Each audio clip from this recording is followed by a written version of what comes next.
Testing, testing. 1, 2, 3. Is this thing on? Hello? Is this thing? I always gotta do my first live stream checks. And I gotta shut my face up and aways I go. Hey there, everybody. This is Shaney Entertaining's live stream, weekly live stream, or daily, I don't know. Whenever I feel like it. That's all you're gonna know. Guess I'm gonna wait for people to come on, and so I'm gonna do my usual banter. I already got 3 people watching. That's pretty good. So maybe I don't have to do my usual early banter. I just could get right to the chase. Hey, everything Star Wars. How you doing? Hey, you're looking all right. I actually was gonna check out your live stream, but I didn't have. I was Easter dinnering with all the. Yeah, you're always the first. Yeah, you're the first, like Brie Larson. You know, the first. The first female superhero to break the ceiling. Yes, that's what I'm talking about, guys. So I was a bit late. I know I was late because I was eating my lunch. yeah, everything's good, man. Can't complain. Do you guys eat this? This was my lunch. Do you guys ever eat this stuff? Alphagetti. That's my lunch. It's the lunch of champions. That's what I know. It's kind of a habit I got into when I was a kid and never broke out of it. And I said, if things work, if I liked it when I was a kid, I get a lot of flack for eating zoodles.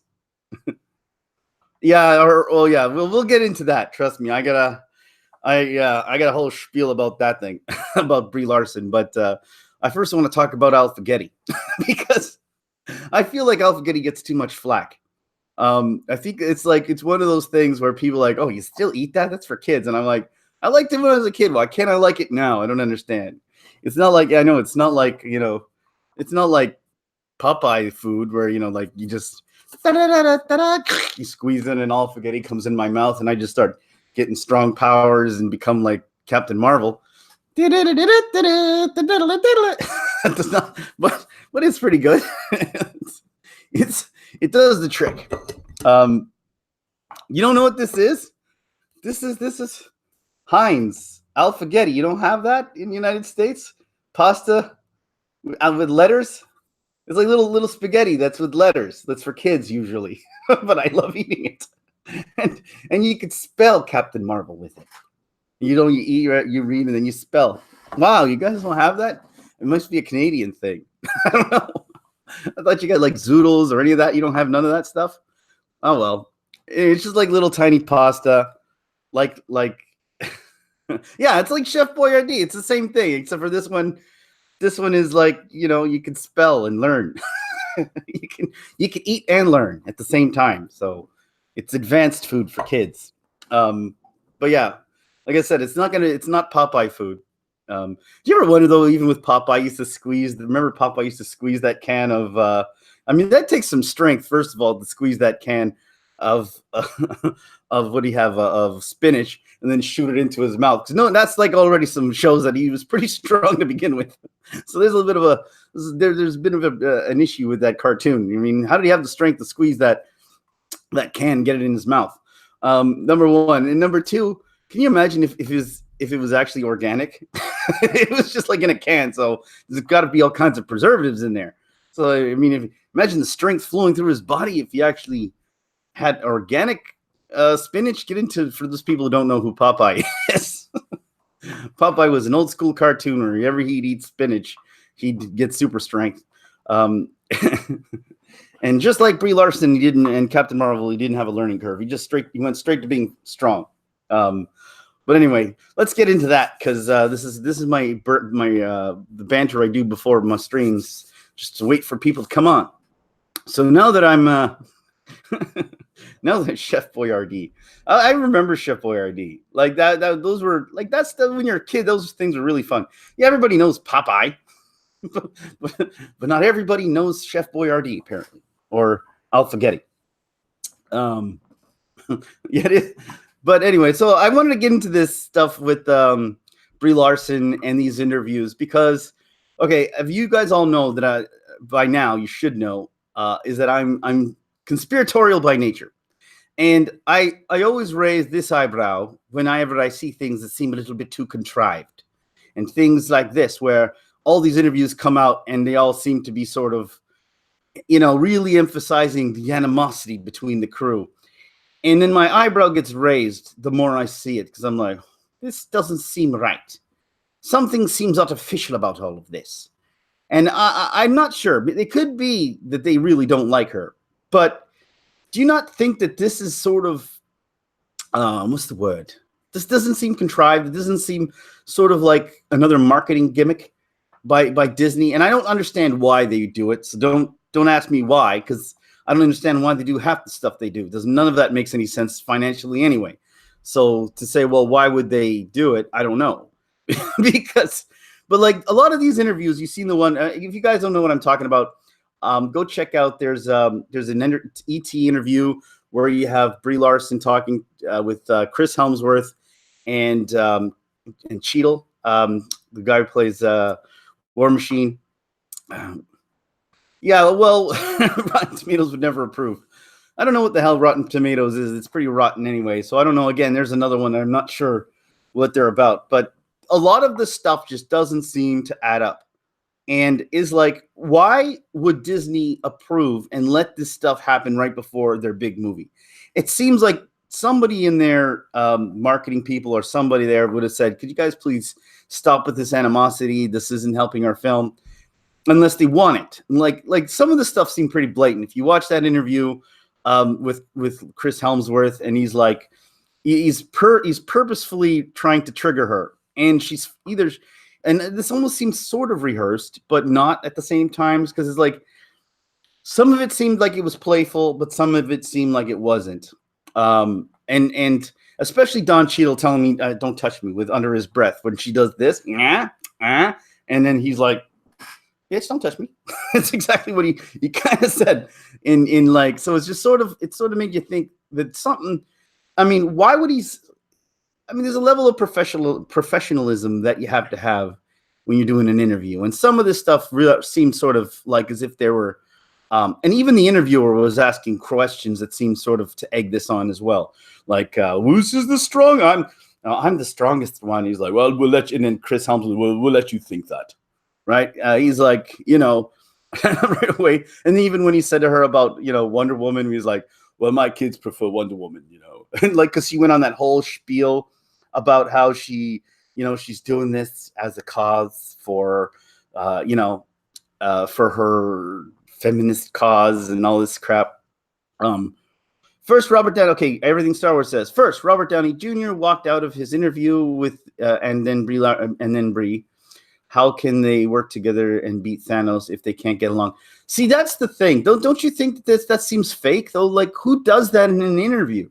Like, these people are pros.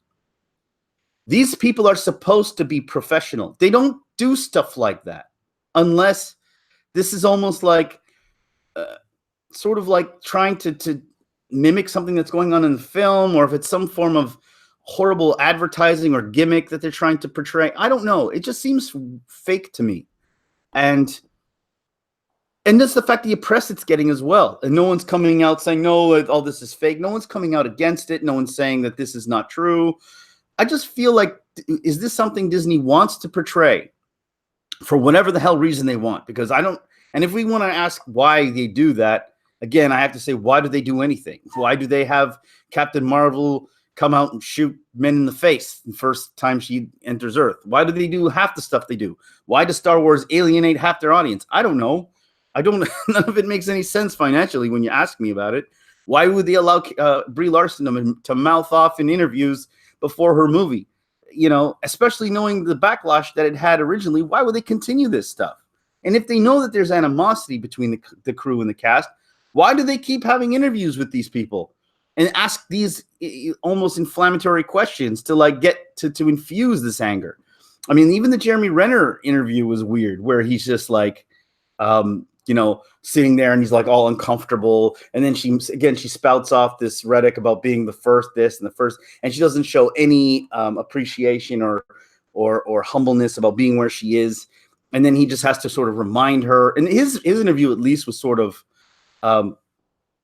it makes good ratings for the show, but why are the cast doing it is the question. I understand why the person who's running the interview would want to do it.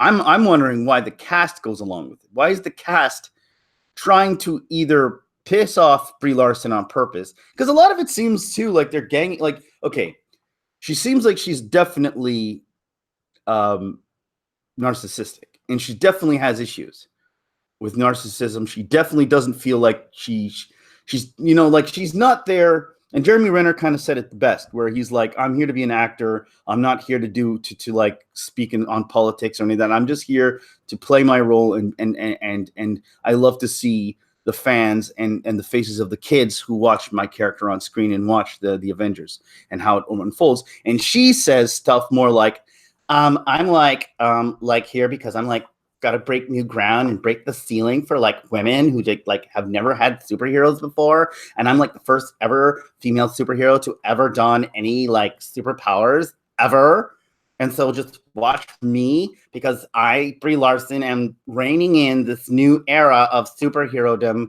for women. You go, girls. And then what's his name says, I like Wonder Woman better, and then she says, whatever. My kids didn't even watch your movie. I think he said, didn't he say that? My kids didn't even watch your film. which again, it's funny, but and then you see her face get all angry and it's like, is that real or is it just contrived? And I'm not saying it isn't real, because if it's real, man, she's an unliked person. And this wouldn't be something new, because if in Stranger Things, right, they do the same thing. Because actually, I think 11, I forgot her name, the actress who plays 11, she actually acts the same way, and the cast seems to not like her as well. And when you watch their interviews, it's very much similar to this, where they seem to take shots at her whenever they can. And she seems to be like, it's not an us, it's a me thing. And I think that the cast of Stranger Things tend to not like that actress. I forgot the actress's name who does 11. Maybe you guys could let me know or put it on the comments or whatever on the chat. But yeah. So everything Star Wars says, these actresses think they are politicians. They jump into topics they really shouldn't. Just talk about your role and your character and then move on. And the movie. No, you're 100% right, man. See, that's where it gets me, because as much as I do know that that's why I'm not sure, because she is definitely unlikable, and she's definitely not about the film. She is about herself and about her cause. She is not Captain Marvel for the Avengers. She's Captain Marvel for feminism. And the rest of the Avengers are for us. We're a team. Hey, fanatics of film. Ben, how's it going, bud? This guy's the greatest guy. You should check out his channel. If you guys haven't already, check it out right now. This guy's a true professional, great guy, man. You should always watch his stuff. Go watch everything Star Wars too, by the way. I'm going to keep giving you guys shout outs throughout the whole thing. Hopefully it'll translate. And go watch SK Wills as well. He does his thing. You guys can watch it. I'll tell everybody what they do. But right now we're talking some Captain Marvel. So I don't. It sort of feels like it could be real. That's how bad it is. It could be real because she is that bad. She's that horrible. She does come across as a very stuck up, self-centered fake.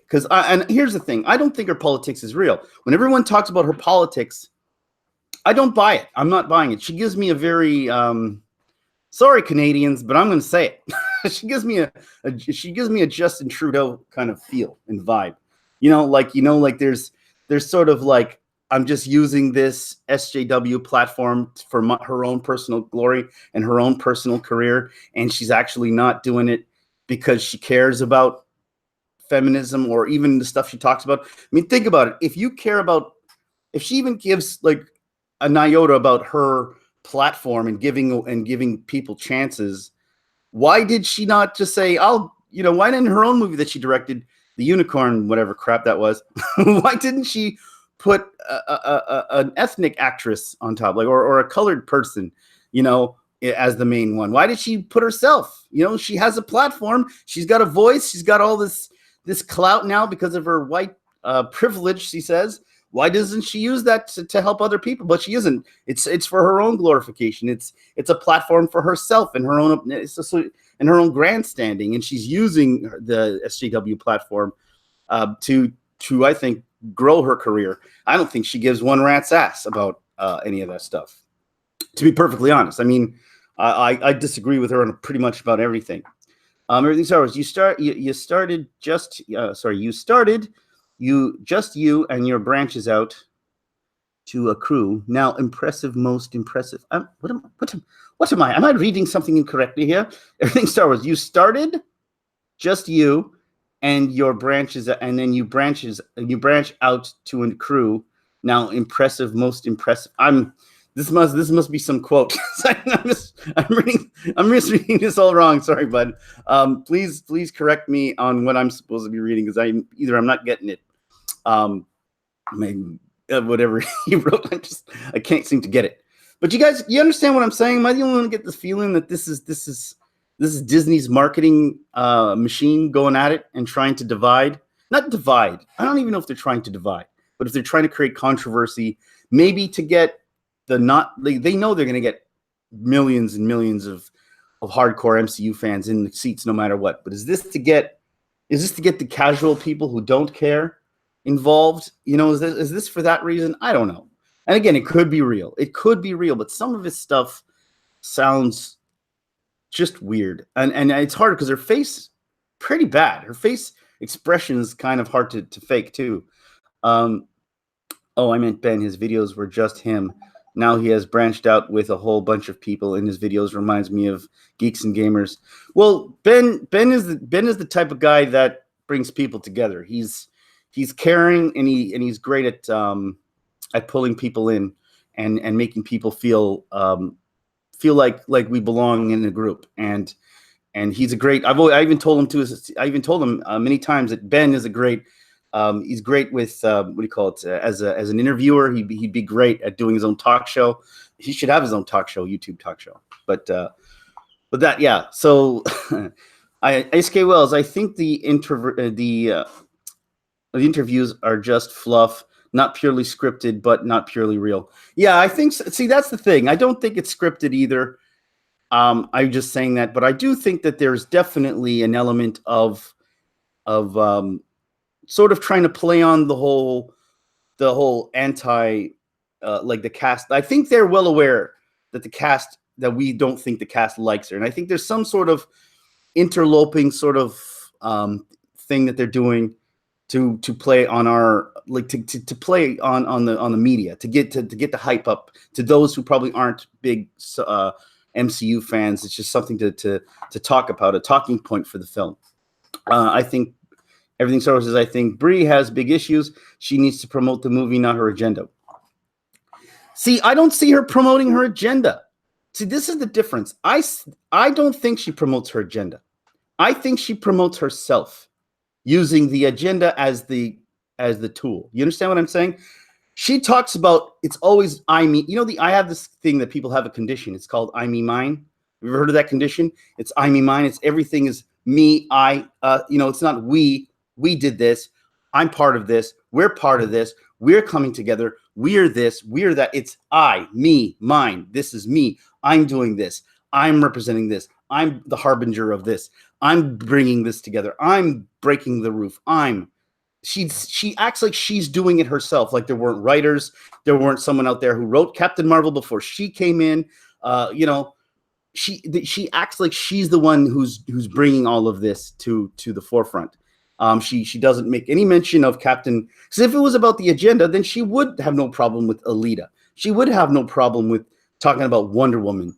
When Chris Helmsworth brings up Wonder Woman, she gets all like, poo faced. She says, "Well, my kids never watched your movie," right? And then she's like, all angry, like you should be happy that Gal Gadot, who was the true, I guess, if there was anybody who actually broke a ceiling, which even Gal Gadot didn't break the ceiling. There's been many, many other characters like who came before her. But if we're talking modern times, in the last, big blockbuster type movie in the last 10 years, then yes, I would say Wonder Woman broke a ceiling. But if you're going on historical, no, not at all. But and she was accepted, and the fact that she had a female, not just a female. I mean, she's a brilliant director. What's her name? Oh, come on! I say her name all the time. I actually think she should take charge of the whole universe, DC universe. Help me out with her name. The director of Wonder Woman. I always forget people's names. I'm bad with names, but she's brilliant director, and she's not just some female director who's just happens to be female or who's doing it because she's female. She's an actual brilliant director. S.K. Wells, Little Orphan Annie killed Nazis in the 1940s. Yeah. Did she? Was there an actual movie where Little Orphan Annie? That's going to be the next one. That's going to be the new. I think. Patty Jenkins. Thank you, Nancy. Patty Jenkins and Nancy Henry. She loves to correct me. Yeah. I don't. Well, Patty Jenkins to me, I think deserves everything that all the accolades she gets. And if it was up to me, I would have left her in charge, because Patty Jenkins understood what a superhero is supposed to be about, a superhero movie, and what a superhero is supposed to be about. She understood about Wonder Woman was about, and the funny part is there was a subtextual narrative that could have gone anti-male and anti-masculine, because it was this whole thing where they had the Amazonian women just didn't accept men and didn't trust men and all that stuff. And so there was that subtext of that, but the movie didn't go with that. The movie went with, I know there's good in man. I know there's good in mankind, and I want to prove this. And she does it by actually falling in love with a man, and says for all the flaws and the faults that men have, she still accepts them and loves them anyway. And there's something like when she's like, she just like, she accepts the flaws, but she bursts through the boundaries like of that movie. There's people who are just sort of saying, you can't do this, you can't do this, you can't do this. But she just sort of says, whatever, and just does it anyway. But she doesn't make a stink about it. And she doesn't have a chip on her shoulder about it. And she just does it because that's who she was. Right. And that's like the hero moment when she comes out of the pit in the Nazis, where she's like, that scene with the shield is so powerful because they were telling her she can't do something, not because she was a woman, but that it was just a hard thing for her. She didn't know her power at the time. They didn't realize she was a goddess. I think they were sort of like humoring her. Yeah, you're a goddess. Sure, just sit down. And then she just says, screw that. She just jumps up and says, you're not going to do it? Then I'll do it. And that's how powerful that movie was. And she didn't come back and say, see, and then shoot guys in the face. She came back and she just continued on like nothing, like who she was. She was being herself. Whereas Captain Marvel and Brie Larson's was not about the superhero doing super heroic things. It was consistently a reminder of the narrative over and over again. Brie Larson, on the other hand, she doesn't sell any of this. She doesn't. She's not likable. She's not charismatic. She I don't know. She actually flies in the face of anything that actually when Marvel actually tends to when Marvel if when they cast their actors, it's always usually for a comedic effect. That's why Paul Rudd was there. They know that Chris Hemsworth was really funny. They all had a way of being funny, but personable and really good. Robert Downey Jr. started the precedent with that, but she's not. She's got no personality except for I don't know. She doesn't land jokes, and even when the interview, you notice when she has that whole moment where she's like, when he's like, well, you're next Tom Cruise over here. And then she's like, I'm not the next anybody. I'm the first me. Now, if she had said, you could say that in a way that doesn't come across that ridiculous. Like you could say that exact same thing and say, without having to have that attitude behind it. But then when she adds the whole, thank you very much. She sticks she sticks it very hard. Thank you very much. That's what she does. She sticks that very, very hard. That makes it like, okay, take it easy. To be mentioned in the same name as Tom Cruise at this point of your careers, I think you should take that as a win. Don't say I'm not like, dude. Tom Cruise has been around since the 80s and made how many successful movies? He's continuing to make movies well into his like 50s and almost 60s. I don't even know how old he is. And he's still a blockbuster film star. And for your name to be even mentioned in the same category as Tom Cruise, you should be thankful, not attack it like it's some plague that you just got. And that's why she can't be liked. You don't say, "Oh, I'm going to be the next Tom." Oh, I'm not the next anybody. I'm the new me. And it's like, yeah, the next you is going to be a thing of the past. You're going to be on one of those shows that'll be like, what happened to Brie Larson? Remember, those shows? You're going to be in like one of those like, remember the Hollywood Squares back in the day?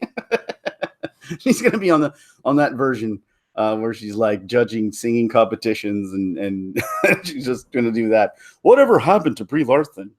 She's because I think attacking Tom Cruise is, there you go. Nancy Henrik again. She's correcting me. Thank you very much. Tom Cruise is 56 years old, and he doesn't look a day over 25. I want to be a Scientologist too. Who am I kidding? I don't look a day over 25 either.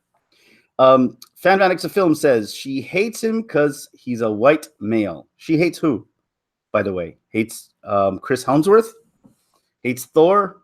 Hates who? I don't know if she hates white men. See, I'd really like to sit down and have a talk with her because she has a father, doesn't she? I don't know if she has a good relationship with him. Maybe she hates his guts, but she must have a father. And what if she has a kid and it's a son? Is she gonna hate her son too, or is she just planning on having daughters and abort all her sons? I don't know. It seems harsh if she does. Then we'll know her true nature. But the point is, and of course I'm joking around, guys. Don't get all, he's talking about aborting kids. No, definitely not. No, not an advocate of that. So what I'm saying is that she obviously must have white males in her life. I like this one. Yeah, Thor said it, but I don't think that Chris Hemsworth would say that. I think Chris Hemsworth would have probably pulled the axe or the hammer right to her head, just like, oops, sorry. I think that was his take. I think they had to reshoot that. She doesn't hate white men. She's just a virtue signaling modern Hollywood elite. See, I think you're right. SK Wills, I think she is a modern day Hollywood elite, but I also think that she's I think some of them are real. Some Hollywood people really do believe what they believe.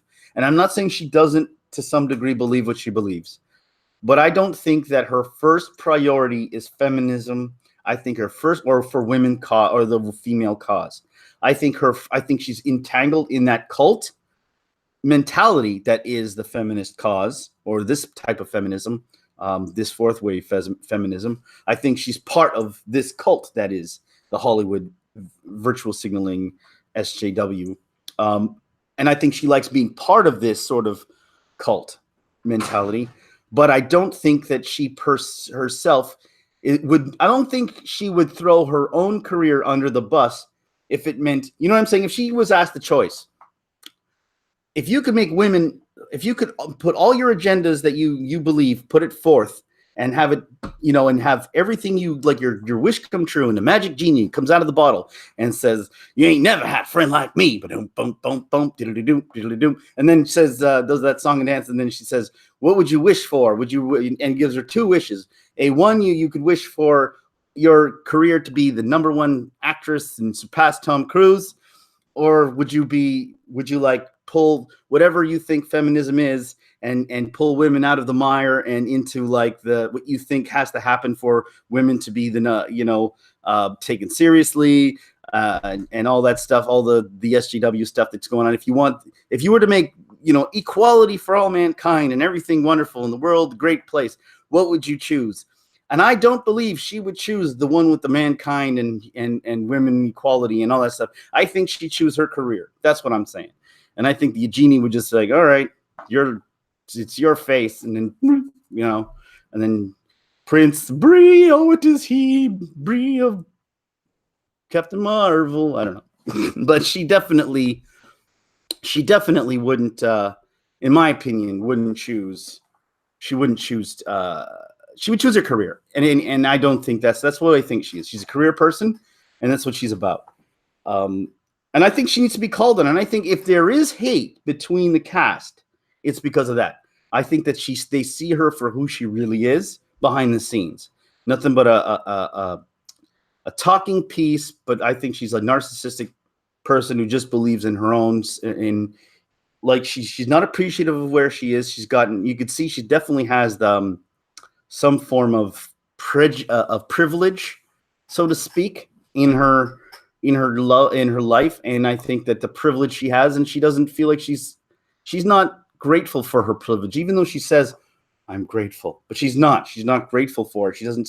You don't get the sense that she is. Jeremy Renner, when he was talking in that interview, if you watched it, you could get the sense that he really feels like privileged to be where he is. And even when Chris Helmsworth was talking, he was even saying stuff that was like, the first movie, always wondering, are they going to say cut and, get him out of there or whatever. So there was always a moment where they felt like this wasn't her. They are like, did you ever feel nervous? No, I don't feel nervous. I don't feel cold. I don't feel, because she's a machine working she's an SJW automaton working for them. I do not feel cold. I do not feel angry. I do not feel anything. I am Brie Larson. I am going to break the ground for all women automatons. That's what I feel like she is. But there's still an element that feels contrived about all this, and I feel like people, I don't know. I just sort of want to keep that in mind when everyone's jumping on every little thing that she says in these interviews, and they say, and now, because I know that's going to be the narrative from here on in. All the YouTubers are going to be like, look at this interview. Look at this interview. Look what she's saying now. Look what they're saying now. Look at this. Look at this. Look at this. And they're going to just dissect it. And also, you notice that they cut the good parts of the interview. So they just show you, of course, they just show you the animosity or what the seeming, which comes out of context, a lot of it too. Because a lot of the times it felt like it was banter, and then some of the, that they just sort of snipped to make it seem more controversial. But, some of it did seem real too, which is what gets me sort of puzzled about this whole thing. Because in my mind, I'm still not sure exactly where I land on all of this. Because I still, like, I'm always cautious when it comes to this stuff, because I do believe that there is an element of not just hyperbole by the media and from YouTube, but I do believe that there is also some form of contrivance and manufactured fake news about all this. Like not even fake, but at least enhanced and embellished to the point where, but I mean, could also be they just don't like her too. I don't know. It's just so there. It's out there. But here's the thing: if you guys are going to watch this movie going forward, this is really what I want to get to. Is after this movie, because I think we're all going to go watch this movie regardless.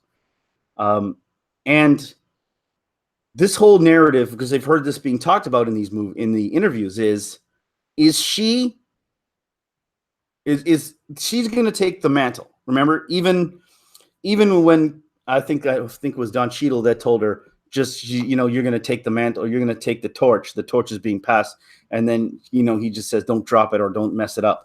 And then she's like, "Well, thanks. There's no pressure on that." Now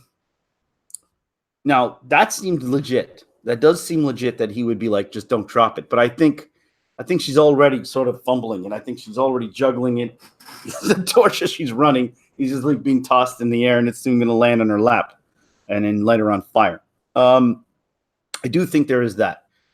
But going forward, the stuff that I'm hearing from a lot of these people, it just sort of makes you wonder. This is sort of the end of the MCU.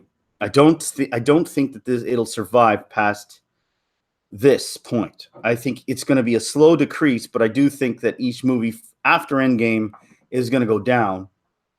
And with her at the helm, I think. Well, I always thought, even without Brie Larson, I always thought that there was going to be a decrease in the interest for the MCU.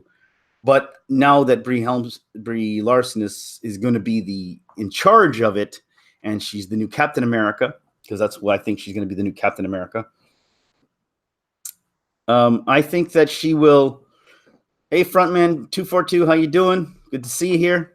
I do think that she's going to tank it even further and even quicker, and it's kind of sad because I think we waited for a long time to get the X-Men part of this whole world, but now it's like I'm even more kind of like torn, because I love the X-Men, but to have the X-Men now join the Avengers is something I've always kind of wanted. Just like Spider-Man joining them is something I've always wanted. But to have her as the figurehead of this whole situation, which I don't care if it's, and again, I'm not caring that it's Captain Marvel that's the figurehead. I just care that it's Brie Larson that is Captain Marvel that is the figurehead. Because again, I think Captain Marvel could have been handled better, and I think her character could have been handled better. She'll rule the universe beyond the DC mess. Do you think DC is going to continue this mess? I think DC is going to right the ship. That's what I think. See, that's another thing I was going to talk about, because I think Shazam proved that DC is starting to understand that what the Marvel formula was. I think they got a little more darkness even in the DC universe, but they're incorporating the comedy and they're incorporating the slight cheese with darkness. Like there's a good balance to cheese and darkness that you have to be successful. You know what I mean? And I think that DC's starting to get it. Like Shazam was a little bit too cheese, but there was a lot of dark in Shazam. And I think there was a good mix of the two in that movie. And I think if they go forward with slightly dark, slightly cheese, I think they'll be fine going forward. And I think they're going to actually, I'm predicting the future to be the DC is going to take over. Because, and I'm not, like I've always said, I don't pick each sides. I've always liked both sides.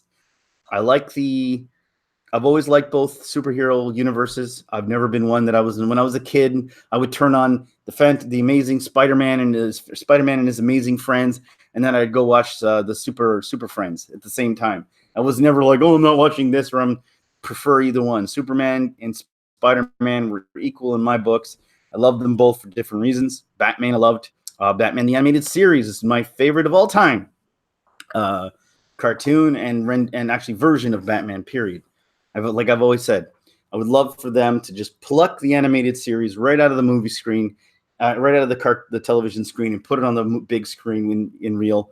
I think that would be awesome. All the characters, just exactly as they were just the real people. I think that would be the best thing for Batman to me. That's my opinion. I just think Batman the Animated Series is just the best. It's just the best of all time, in my opinion. But also, there was a lot of good Spider-Man stuff too, and the X-Men. But see, now with the X-Men coming out, being part of this universe, and I don't know, I'm still wondering what they're going to do with Wolverine, because I'm holding my breath on Wonder Woman. Am I the only one that, by the way, just on a side note, that wants to see Deadpool? If Deadpool could partner with somebody, if I know a lot of people want to see Deadpool replace Stan Lee and just do those cameos, which I think would be kind of fun. But I don't think that's enough. I think when we see Stan Lee in those cameos, we're like, that's enough of Stan Lee. Like, we appreciate what he's done. We appreciate Stan Lee. We love him. But we have just enough Stan Lee. But if we were to see like a flash or a couple of seconds of Deadpool, I think we'd be like, that's not enough. We need more Deadpool. It's not enough. I gotta, it'll pull us out, and we're gonna want to see more Deadpool. As long as they keep the 40-year-old dudes away, she'll be fine. The white dudes, you mean? Yeah, 40-year-old white dudes. Yeah, I don't know. She's got an animosity in her, that a chip on her shoulder that is so evident that it's part of her, what makes her unappealing. And I'd like to know why. I would. I mean, I have a hard time understanding how, even the narrative of Captain Marvel. The narrative of Captain Marvel, though, if you guys haven't seen the movie, I'll tell it to you. This whole thing with her being, she's does all these male sports, quote unquote male sports, which they're not really male sports. When I was a kid, women played those sports just like men, and there was co-ed teams, and it was not a big deal. No one pointed fingers and called her stupid and none of that crap. In fact, if anything, we try to help girls out, telling them to choke up on the bat when you're swinging. It's, we always helped them out. We weren't like, you're stupid, you can't swing a bat and don't belong in the diamond. That never happened ever. And if that ever happened, that kid would have a detention. They would, and probably would get beaten up by the boys, especially if she was a pretty girl. and she cried, I think all the boys would just be hammering him down. There would be no all the men joke and go, look at the woman, she can't swing a bat. That never happens. I never noticed that there's always that girl who pretends she can't, or not pretends, but she acts like she can't hit. And then she gets up there, she chokes up on the bat, and then she just hits the ball hits the tip of the bat and just goes over the first baseman, and somehow she gets that luck, that girl first up at bat luck. Remember that how that used to happen? It was like, all right, everybody. The only negative thing that ever happened to girls in those situations was with the pitcher would go like, everybody come in, everybody bring in the infield, because they expected her not to hit it that hard, so they brought in the infield so that they can, so they can get her out in first base quicker, just in case she bunted too, or it acted like a bunt and then she just run to first base. Everyone was always sort of supportive of her. Like the only negative thing was they would just say, bring him in, but they did that to everybody who couldn't play baseball. Or they thought wasn't a big hitter. It was nothing to do with her gender. But then she'd come, and usually it would always be her persona. If she came up to the bat like, I don't know how to hold, like choking up like this, those girls that choked up the bat and just swung, kind of like tomahawked the bat when they were pitching, and they would tomahawk it to the front. You knew right there she didn't know what she was doing, so you'd call in the infield and the outfield in. So this way, you didn't get caught by surprise and it bunting over people's head. Of course, we would kill to have girls play volleyball with us, and we never did. Yeah, exactly. Most guys, especially if she was a hot blonde. Oh yeah, a hot blonde. We don't want to see. Ew, gross, hot blondes. No, guys aren't tolerant of hot blondes at all. No, it's like the narrative of the movie was so silly and contrived that it didn't even make any sense. This hot blonde is in the military, swinging, doing all this stuff, and the guys are putting her down. First of all, the military is by nature confrontational to all, whether you're a guy or a girl. How many movies did you see where the drill sergeant, listen, you maggot, get off the floor, you ain't nothing, you're a waste of sperm, right? There was a whole bunch of movies where the drill sergeant would hammer into you if you just weren't good enough to be there, and it was supposed to motivate you and build you into a strong fighting machine. That's what it was meant to do. But the way they handled it in this movie was so bad. And then the father gets crap too, because he says, you don't belong here doing these things, these activities to her. And I just think, well, dude, you're her father. Why do you keep putting her into these activities? See, what kind of an asshole is he that did he set her up to fail?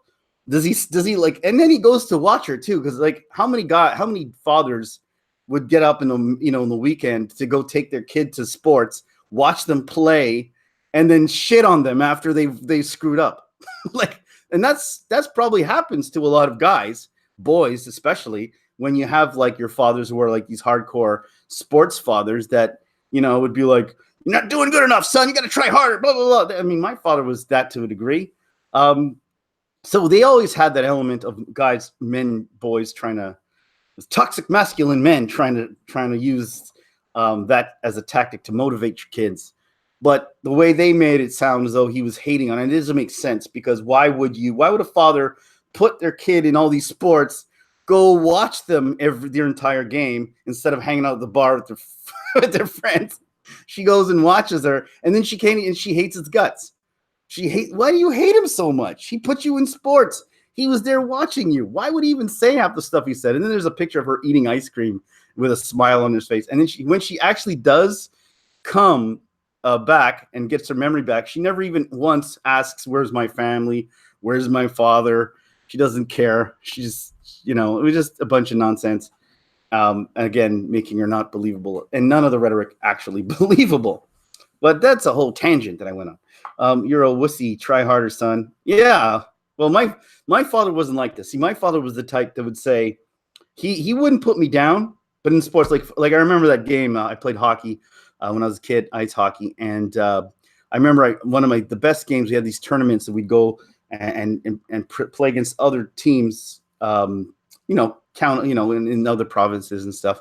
And I had this fantastic game, and my father went to watch me. I scored 5 goals, had 3 assists, was like the greatest game of all time I ever had. And then I'm in the car, And I'm like all proud, just looking at my dad, waiting for him to say, "Good job, son. Good job," patting me on the back. And he looks at me and goes, "Why'd you take that penalty?" I'm like, "What? Did you not see the 5 goals, Dad? Did you not see me score 5 goals, 3 assists? Why did you take that stupid penalty?" That's what he told me. "That number 7 kid on your team, he's pretty good." He just didn't have the thing to tell me, like, that's toxic masculinity right there. Captain NPC. Well, a funny part about that word NPC, because it's supposed to be the in a video game, NPCs they're making fun of them because the NPCs are just the computer, when you're playing a video game, they're the computer. They run the what do you call them? They're the what's the word I'm looking for? They're like the computer players that you play against, and they don't have their own. They're just scripted. They don't have any thought. They just do as they're told, and they just run their do as their programming is told. That's why they're NPCs, and that's exactly what she is. She feels like in that movie, like, I am Captain Marvel. I just will move in from one scene to the next. I don't show any emotion. I don't, and she's a great actress. She showed she could do it. So I don't understand what this whole thing is going for. Way to go, Shaney. Great game. You'll never forget it. It's weird how you remember certain things in your life like that, because, and does it bother you? Did I hate him for it? It bothered me, but I understood it. I understood why he was doing it even at the time.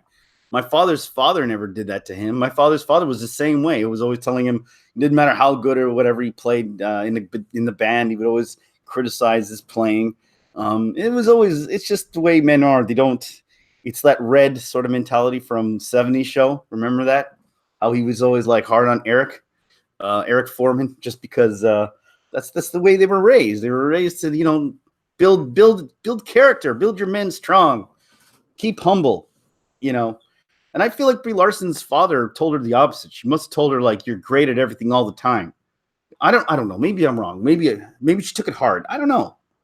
There's something broke her. I don't know where she got broke, but something broke her. Not woke, but broke. I think she didn't get woke. She got broke. And I don't know. I feel like she needs a hug. That's what I think. I think she needs a white man, 40-year-old man, to hug her and say, Brie Larson, come here. I accept you. I love you. Maybe that's what she needs. I don't know. All right, guys, let's do this. 40-year-old guys, let's make this our challenge. Let's go hug Brie Larson. Can you imagine we start a whole movement called 40-year-old white dudes hugging Brie Larson, and we just chase her around Hollywood, and she's like, leave me alone. And just all these white guys, we understand you need a hug. No, I don't need your hugs. And then she breaks down crying in the fetal position. Hey, Rhodes Rants. How's it going, bud? Everything Star Wars says. They are games I never forget. So I understand I had a one-hitter in softball and had my outfielder catch the lazy pop-up. Well, whatever. Hold on.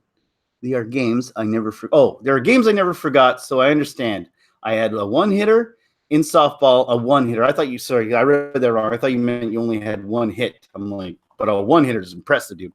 A one-hitter in softball, and my outfielder catch the lazy pop-up. Well, whatever. Yeah, those great games that you have, they're part of what makes us. Hold on. My battery's dying. I got a charger.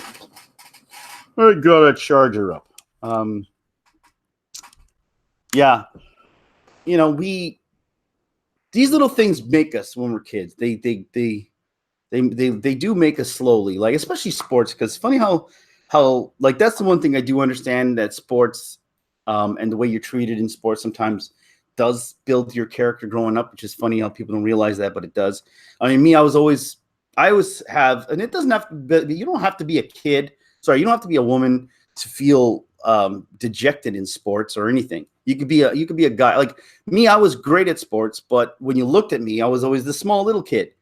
And the small little kid in sports was always looked upon as, oh, he's not good at something.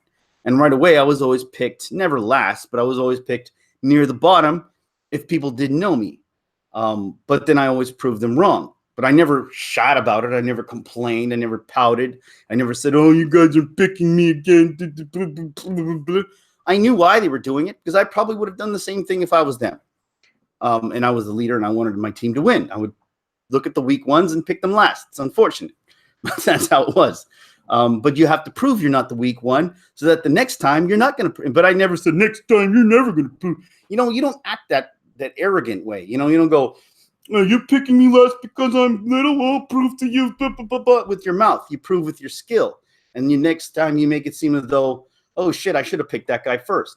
That's how you act. That's how you push yourself. Rhodes Rant says, we'll go back into Rob FOF. Says absolutely should help teach dealing with failure as well. Well, exactly. Failure in sports is important to learn because, again, it's like it's that Rocky moment. The one where you get knocked down, you get back up, and you just keep going. Then you get knocked down, you get back up, you brush yourself off, and you keep on going because that's how winning is done, right? Remember that whole speech? That's what sports does. It helps build your character. I feel like that's why I always thought we should have been more harder on our girls, to be honest, actually. And I know it sounds bad, but I always thought girls got an easy pass in gym. Girls, come on, how many guys do you guys like? Let's be honest. When I was in high school, guys would be participating all the time in every sport or anything we did, and a lot of the girls just didn't want to, and they'd sit around talking. I know this sounds bad, not that all girls did that, but there was a big percentage of girls that just didn't care about sports, didn't want to participate, and they got a free pass anyway. And I thought that's one of those things that a life lesson that these girls need to learn. Get on the gym floor. And then there was always those girls, those really athletic girls, or not even athletic, but those ones that were just uber competitive, and they weren't even that good, but they still, like, especially playing hockey. I don't know if you guys ever played hockey with girls, but those are where you have to wear your shin guards, because even if it's ball hockey with those plastic sticks, those ones that bend when you wave them around, they are playing with girls is like breaking your ankles because they just slap it everywhere. It was a really dangerous situation. I don't know if you ever played. I know, being Americans, did you guys ever play ball hockey in gym with those plastic sticks? You tell me if you did. But or even any kind of sport with girls, competitive sport like that, like football, girls with those nails, just like, even if it was touch football, it didn't matter. They just grab you and just somehow grab a piece of flesh from your back. Just, yeah. I got you. I made a mark on you. Yeah, I know you got me. Ow. Soccer was just as bad. Getting kicked in the shins, especially if they wore cleats. Yeah, there was just like wild kicking. I loved it. But you always wanted girls to play. There was never that rhetoric of didn't want any girls to play. Nancy Henrique says, "Yep, happened all the time." And they would always say that they were on their monthlies. Yes, I get it. So they would sit out. I, however, was pure tomboy and played with boys, all sports. Yes, I bet you did. And that's the thing. Like, there were girls that were like that actually you respected, that would play basketball, and they would play with you, and you respected them. You never put them down, especially if they had game. I loved when you see girls have game. That was always, like, when they could play, it was always, that was more of a turn on, and that's another thing that again, with this whole rhetoric of guys don't want to see girls succeed. I don't know, maybe it's a preferential thing, but when I used to see girls be really good at sports, it was more of a turn on than anything. I used to like it. It was like, wow, she could play. That's awesome. I liked it. I liked her more because of it. I didn't like get competitive and you're a woman, you think you're so big. Unless that was her rhetoric, playing the game with a chip on her shoulder, and like every time she dunks on me, she's like, "Take that, male testosterone, toxic masculinity," and just drives it in my face. Then I'd hate it, but that never happened, surprisingly enough. Yeah, women play badass volleyball in Europe. Yes, very much so, and in Brazil too. Oh, behave. Crazy. I love watching Brazilians play anything, especially volleyball. Everything Star Wars. We had a few girls play. One was really good playing defense. I was impressed. Yeah, it was. I don't think most guys, and if there was that one twit that would put a girl down, I think the guys would have shut him up really quick. There would be no, hey, you look at this, she thinks she's so good. Right away, the guys would be like, probably put him down and make him feel like 2 feet tall. I don't think that would be. It wasn't a realistic, and that's why I'm wondering: did this actually happen to someone?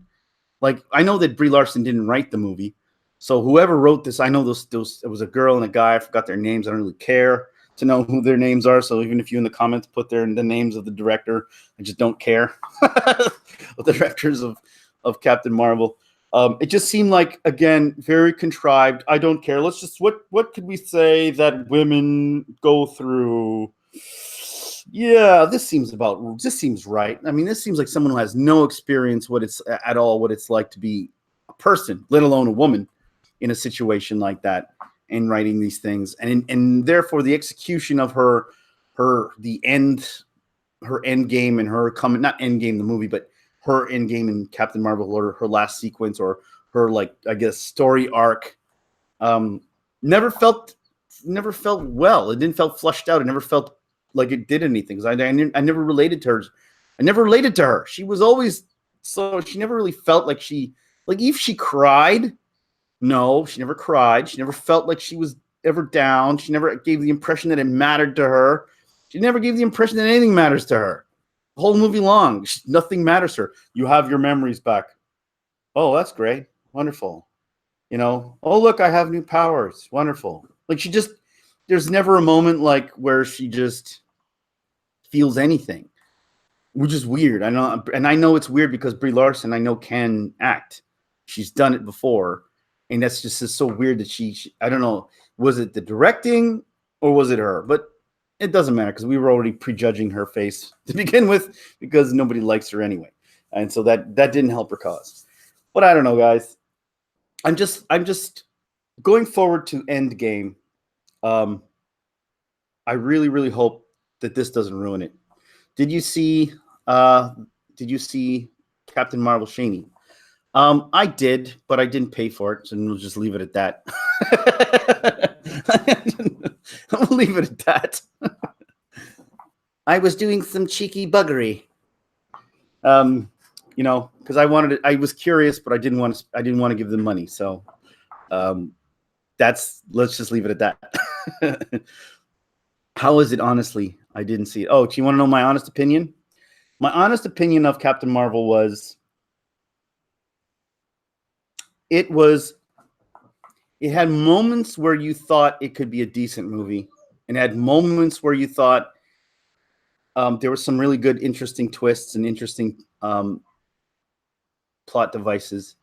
None of it was executed with anything, like nothing. None of it was executed well. None of it was done properly. I'm a strong believer that the character drives the film.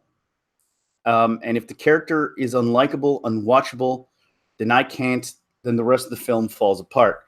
And because right away I'm going with the character and I'm following the character on her voyage, and I can't get with her from the beginning. I just can't. None of it makes any sense. None of her, none of in her acting. She's just dry. Everyone calls her a plank of wood, and I thought they were exaggerating. But when you watch her, I'm like, yeah, she's a plank of wood the whole way. The character, that her jokes don't ever land. What they did to Nick Fury was the most horrible thing you could do. They turned him into oh, look, I'm talking about Captain Marvel, and now my my live stream is going haywire. They're on to me. So bottom line, it was, when people say meh, it was less than meh. Like, I think meh goes from like the visual effects at times, and in the fact that it could have been a better movie, but they dropped the ball so many times, and it wasn't what it should have been. Even before Brie Larson started running her mouth, Rose Rant says, and Frontman says it's a B movie. Even before Brie Larson started running her mouth, I was only going to see it because it looked like a Nick Fury movie. Oh, and there was a cat, and I like cats. That cat drove me crazy, just because it was overused, and I didn't. So I don't know. 4 out of 10. 3.5. I'll give it 3.5 out of 10. I don't. 4 is still too high for me because I have to take everything into consideration. And I'll be honest with you, and I'm just judging it as a movie itself. If I'm going to judge it my experience and how I felt watching this movie, I would give it a 0. And I know it sounds harsh, but I felt insulted in the same way that, like, I felt insulted. I felt like they didn't try. And I'm going by judging the entire surroundings of the movie, not just the movie itself. If I'm judging the movie itself, it's a 2.5. Sorry, 3.5. If I'm judging everything surrounding this movie, it's a 0. Hey, T's Fandom Grove, how you doing? Yikes, Guardians of the Galaxy level. Gotcha. Well, see, Guardians of the Galaxy 2, there's another thing. It was so weird because it's unwatchable the second time. I actually thought it was okay the first time. There was just too many jokes, and it just sort of broke a lot of tension. But then the second time I started watching it, it was so, what's the word I'm looking for? You start realizing that jokes were just ran on for too long. That whole sequence of, like, the beginning was just also like, hey, let's sell toys. That's where you see Disney just doing Disney, right? The beginning sequence with the monster. And I thought it was fun with the music from ELO, Electric Light Orchestra. I think that's what they are. Blue Sky, Mr. Blue Sky. That whole intro where they're, you know, what's his name is dancing and they're fighting. I thought it was cute in the beginning. And then I'm like, okay, this is kind of enough. You're going to play the whole song now. But yeah. Last time I paid for a movie ticket, it was 2008. Frontman, you're my hero. You became my hero. You're better than the rest of us. You haven't paid for a movie ticket since 2008. What movie was that? Do you remember? Because I wish I had that kind of. I like watching movies. I like the experience, but I loved the first one, like 8 out of 10. Rhodes Ransom, I guess, talking about Guardians of the Galaxy. The second one was dog shit, and I take the hell out of Kurt Russell. Oh, no, I love Kurt Russell, and I like the cast. There was moments in the second one that I liked, but as a movie, it's hard to rewatch. There's just so much fluff in that movie, and just so much stuff that is just like, what is this? This is like cartoon level stuff now. Like there was a lot of cartoonish stuff here, and it felt like the second one was for kids. Do you remember Rhodes Rants? The rest of you guys too. Do you remember the Ninja Turtles movie 2000 and well, no, not 2000. The Ninja Turtles movie in 1991, I think it came out, or was it 1990? The original Ninja Turtles movie. I loved that movie. But you remember the second movie that one came out with what's his name? Vanilla Ice dancing and all that crap. You remember that? That's kind of like how that was, the second Guardians, if you remember that. Because that first Ninja Turtle movie was just fantastic. Great movie.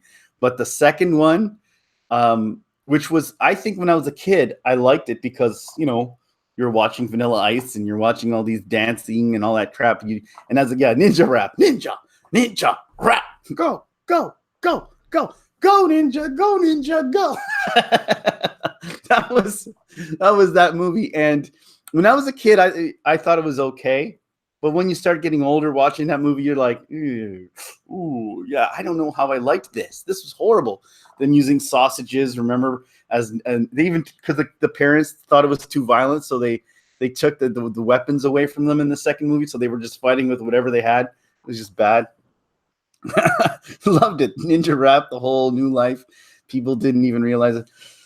When I was a kid, I loved the second one. But growing up, you can appreciate just how bad it is. Come on. You have to appreciate that it's not as good as it was. Oh, I remember that movie. That movie was huge. After watching that movie, I learned how to use the nunchucks. I was like master of nunchucks. I used to do all these little fancy tricks of nunchucks because of the first movie. Remember that showdown that they had where Michelangelo, oh, a fellow chucker, eh? And he puts on the thing and then goes, like that whole like ninja. Do you remember that? Him and the foot soldier guy were doing the nunchucks. Scorpion 2525. First question. Hit. If you're asking a question, go ahead.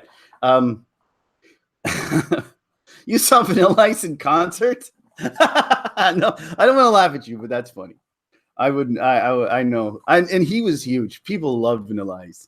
He was huge, and we make fun of him now. But he was big at the time.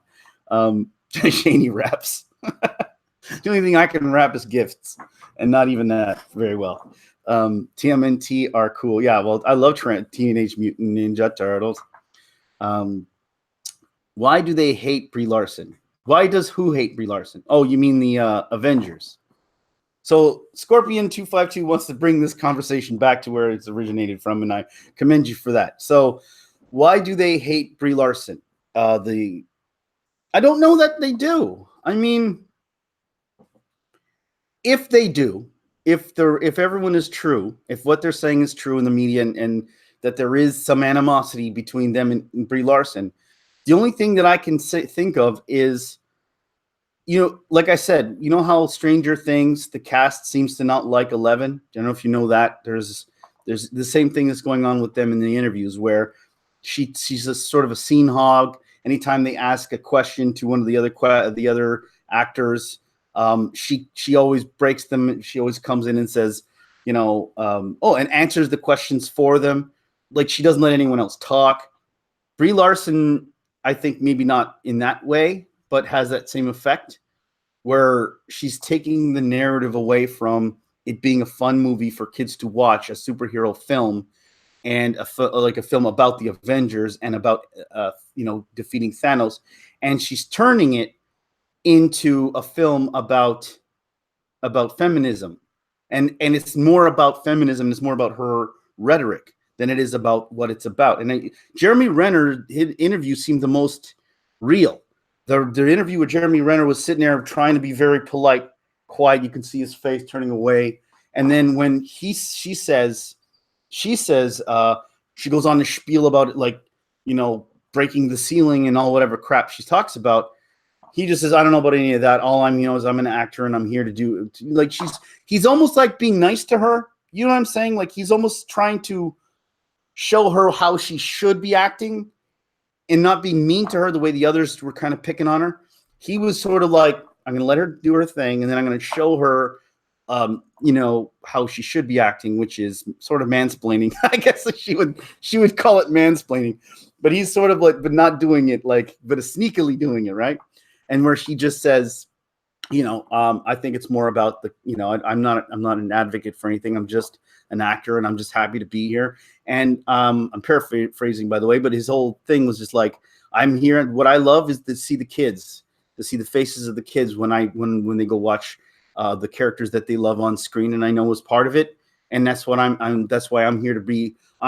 He's here to be Hawkeye, part of the Avengers. She's here to be Brie Larson playing Captain Marvel for feminism. You see what I'm saying? That's what he's trying to get at. And that's why I think they don't like her. If they don't like her, because again, I'm not sure if this is just another marketing ploy. So I hope that answers your question. If you have others, Rhodes rants on you love Wally. You know what I love about Wally? I love Wally because it reminds me of Short Circuit. Remember Short Circuit? Number 5 is alive. That's when I see Wally, I can't help but see Johnny Five, because Johnny Five was just awesome. I love those movies. Those are some of my favorite movies of all time. The Johnny Five movies. Short Circuit. I just love those movies. And I wish they would do like if they're going to remake a movie, I would like to see. Well, I don't know. I don't want to see them remaking anything anymore. But if they could do it properly, I think I'd like to see that. And it was with a female lead, by the way. Nobody made a notice of that. Yeah, so she's making the movie for feminists than more to the Avengers, you say. Thanks for answering my question. Oh, you're welcome, man. Thank you for subbing. I really appreciate that too, by the way. Yeah, I think that's the reason why they're not liking her. I mean, there might be other personal matters that we don't know. We'll probably never know. It could be she just also rubs people the wrong way. I think some people do that. And just looking at her personality and the way she acts, I think some of the stuff she says, if other people had said it, I think like if Scarlett Johansson said it, I don't think people would have been as offended because she just has an unlikable tone. to her voice and the way, and she doesn't. I think that's part of it. I think there's other things part of it as well. Rhodes Rant says Renner looked like he wanted to crawl out of his own skin, put it in a suitcase, and leave. That's true. He totally did. He was like, if he could have checked his watch nonchalantly, he would have like just been like, "Are we still doing this? Oh God, is she talking still? She's still talking." Oh, I think you're right. He would have just Hawkeyed himself out of there, just going whoosh, and just swung out. Let's see. Rhodes Rant says Short Circuit had what so. Short Circuit had what so many 80s movies had heart. Oh yeah, that movie was friggin' all heart. I love that movie. That's one of those movies that I still think hold up, believe it or not. Like there's some movies that don't hold up, but I mean technology, they put a lot of money into that robot. And I really feel like, you know, because you see some movies like when they try to show the you watch it again and you go, "Oh, this looks fake." I don't think that looks fake. I still think that even the technology that went into Johnny Five still holds up to this day. It was practical effects. I know they spent a ton of money on that robot, and I know it was a lot of people that worked puppeteering it and stuff like that. And I think some of it was actual robotic, but it was really well done. And I think that's why even today I still think it stands up. It holds up. Indian guy from Short Circuit is hilarious, but he was an Indian. Do you think they would ever replay that movie? Because wasn't it a white guy doing an Indian guy? So like, would SGWs have a problem with it? Because I keep wondering if they would ever replay that movie now. Because I keep wondering, Johnny Five, or how he was always like that. I love that his character was the best, and Steve Guttenberg was in it as well. Yeah, he was a white man, right? He was a white guy playing an Indian guy. And I don't know if they would allow that today. I think there's a lot of stuff they got away with back in the day that they probably wouldn't get away with today. Fisher Stevens, whiter than me. Yeah. But he did a good Indian guy. I mean, I didn't know at the time. He was dark. He was tanned, really dark. They had the beard on him. He looked really good. I didn't know he wasn't Indian until later on. He did a really good job. But and he even had his own movie. See, here's the weird part too. He was a white guy playing an Indian guy who I didn't even know wasn't Indian. And then, yeah, Soul Man. Yeah, I know. I remember that movie so bad. If that movie came out today, yeah, I don't even know. Yeah, you're right. Blackface. Can you imagine that? White guy. Okay, so guys who don't know what Soul Man is, Frontman says Soul Man. Holy shit. And it's true. Soul Man was about a white guy who put on black makeup to get a scholarship, a Negro scholarship. How bad is that? He gets a Negro scholarship to go to university. That just would not even fly, like not even on the surface. And that would just be the most horrible thing ever today. No one would ever do that. Oh my God. I totally forgot that movie, man. That's just like, holy crap. Yeah, things are kind of messed up. like I'm not saying that things aren't better, right? There are good things that we've definitely improved certain things, right? So I mean, even white chicks. Wasn't like all the black guys who put on, I forgot that. Was it who was in that movie? You remember White Chicks? Who was in that movie? Was it Wayans Brothers? Where they painted themselves white and acted like white girls. I mean, would that even be kosher today? I don't even know. Well, yeah, at the time, nobody thought about it twice because it wasn't, maybe we didn't. I don't know. I wasn't in the black community, so I couldn't really say if they liked it or didn't like it. I don't think that they would have taken too kindly to it. White guys trying to steal their college fund. It's pretty shitty. This is a pretty shitty movie or a pretty shitty thing to happen. But and wasn't he rich too? Didn't he just not? Oh, I can't remember the premise of it. I know I only saw that movie once. I wasn't sure if he couldn't afford it or whether he just didn't get the grades, or maybe he had the grades but he just couldn't afford it. I don't know. I don't know. I gotta watch that movie again just because there's got to be some nuggets in there that's just brilliantly horrible. Well, yeah, was it a good movie? Because when was the last? I haven't seen it for so long, so I can't. I have no clue. Chong and James Earl Jones. James Earl Jones was in that movie. Wow, I don't remember. It's like I don't remember. I just remember watching it once a long time ago, and I don't remember anything about that movie other than the concept of what it is about. I don't like the main thing. I believe it was good, and I'm gonna check it out just because it seems like maybe I'll do a review. We should do it. We should do like a whole review, guys. Eh? You just watch that movie, Roads Rant. You want to do a review of that movie with me? let's just do a review of Soul Man and see like if like we should do a whole thing of like what wouldn't fly today. Like actually, I got into not an argument but a discussion with somebody about the Revenge of the Nerds. Do you remember that scene where he puts on the mask, the Darth Vader looking mask, even though it wasn't Darth Vader? Goes into that moon thing, attracted ride or whatever it was, and then he has sex. He pretends to be the other guy's girlfriend or boyfriend, and has sex with her, and then she falls in love with the nerd because nerds are better at sex than jocks, and so she falls in love with him. A buddy of mine was trying to say that would be considered rape today, and they would never, that they were actually, and I kind of wonder if that was. Like that'd be an interesting point of discussion too. Which one was Soul Man? Yeah. Well, Soul Man watch party would be just horrible if we all watched it. We'd probably be blocked. But yeah, do you remember that the Revenge of the Nerd? A lot of people were telling me that was considered. We're saying that's considered to be like not sexist now, but rape at this point. Like he raped her, and I'm like, is it rape because she liked it, or is it because he did coerce her? And he was like, then he kind of told me something that kind of changed my mind, because he was like, well, can you imagine if that was your wife that happened to? And I'm like, and then somebody dressed up like you and just to have sex with her, how would you feel? I'd be like, yeah, that'd be pretty messed up. I don't think I would take too kindly to that. Yeah, and it sort of got me thinking in those terms. It was just like, yeah, you're kind of right on that.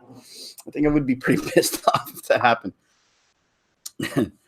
Oh, Porky's? Yeah, well, there's so many movies from the 80s, man, that just crossed borders and pushed things beyond the pale. They were fun and they were fine, but they definitely need... I'm just sort of glad that we did sort of change a few things. Full Metal Jacket, during one scene, White Soldier says, all N-words must hang.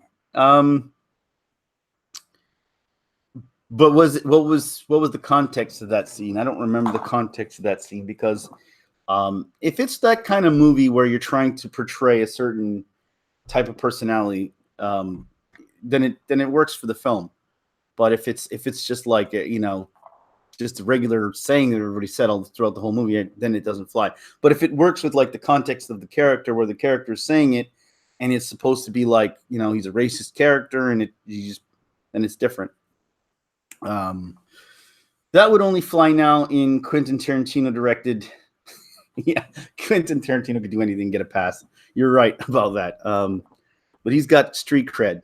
A lot of people don't have street cred like Quentin Tarantino has. He earned his cred, man. But yeah, no, there's a lot of interesting things we can go back and say.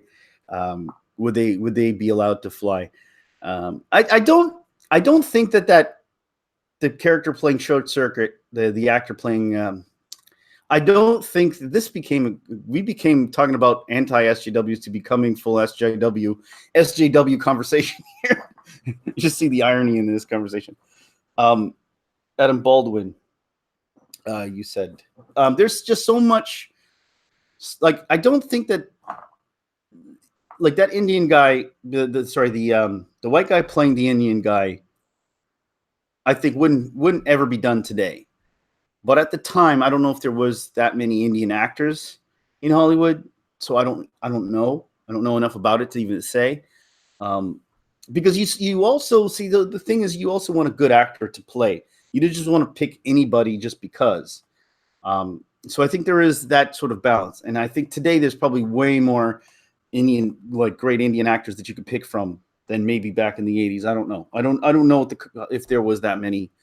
I may be completely off on that. So, but it just seems like at the time they would have picked the best actor regardless.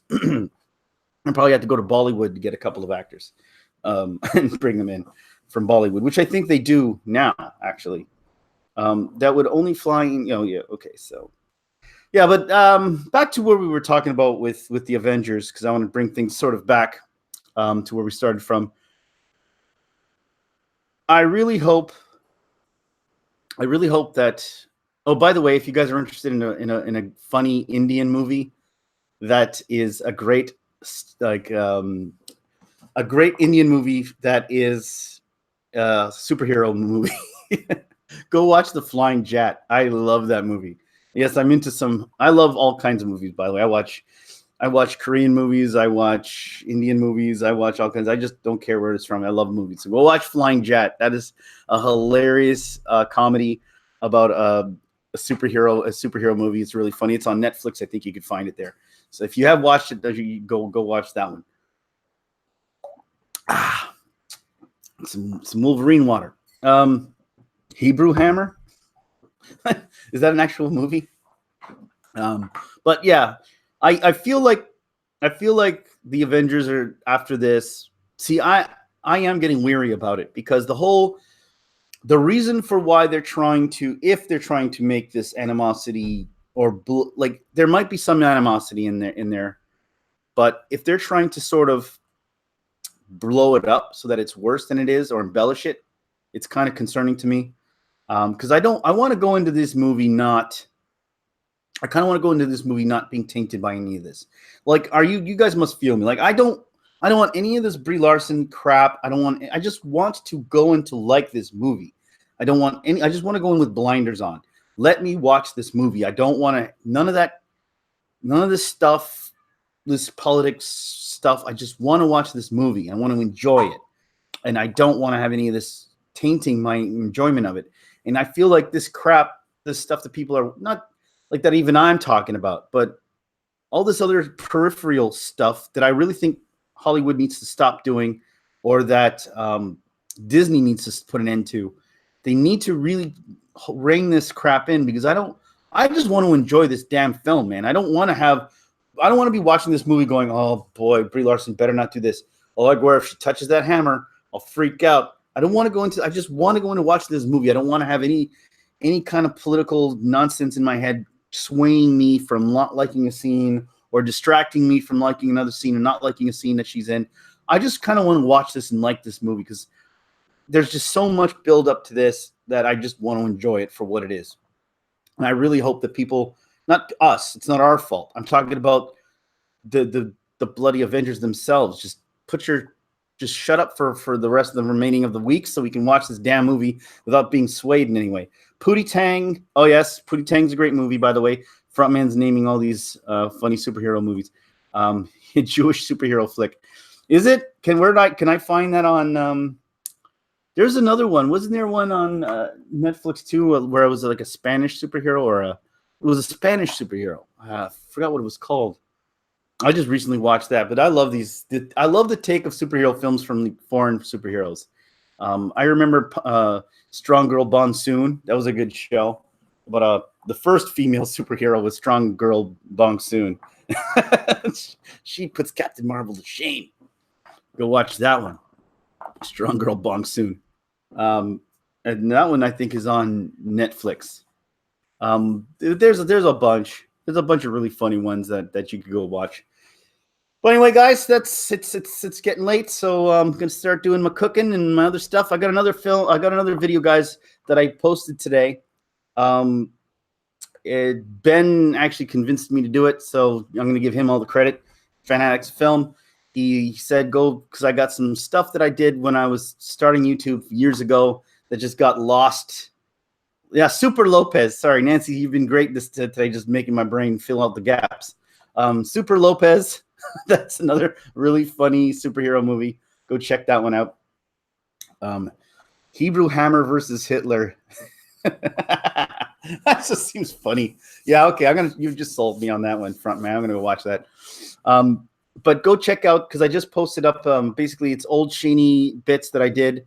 I did this whole segment when I first started doing YouTube, where I made movie mashups, trailers they're not all well produced because this was still with my old computer and I was still learning some of the effects. I've gotten a lot better since doing effects and stuff, but I was still kind of learning the effects. But they're movie mashups that I did, and I put them all together in a compilation video, and they're really fun and interesting. So go check those out when you're done in this. Right after this, just don't even bother doing anything else. Just go straight to that. What do you mean, Shaney? We have our own lives. Yes, you do. I didn't mean to presume anything. I believe it is real. Scorpion2525, you should start a live stream for Thursdays or Fridays on gaming. Here's, Thanos, the Thanos Fortnite. I haven't played Fortnite, to be perfectly honest.